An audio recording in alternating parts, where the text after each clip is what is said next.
नमस्कार, मी मयुरीचे आजोबा. नमस्कार, मी मयुरीची आजी. नमस्कार, मी मयुरीची ताई.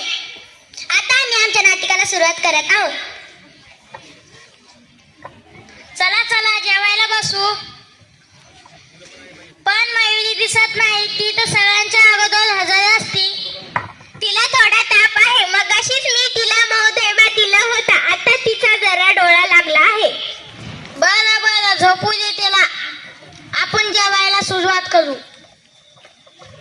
हो हो, चला लवकर बसूया. मला खूप भूक लागली आहे. आज शाळेत लंगडीची मॅच होती. मी आत्ताच मॅच खेळून आले आहे. ये बैस लगे.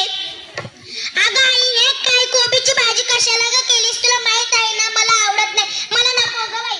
ताई, असे बोलू नये. बाळ प्रकृती धडधाकट राहायला हवी की नको? मग नको का सगळे पदार्थ खायला? ताटात काहीही टाकायचे नाही. बरोबर आहे. शाळेत देखील बाई हेच सांगतात. मी ताटात भाजी टाकणार नव्हते. आता कशी बोलली शहाणा सारखे? बाबा, हे काय तुम्ही एकच भाकरी घेतलीस? तुमचे पोट कसे भरणार? ऑफिस मध्ये बसून भूकत नाही लागते. पहिल्या ताटात एका वेळेस 4 पोळी खायचो. पहिल्यासारखे भूकत नाही लागते.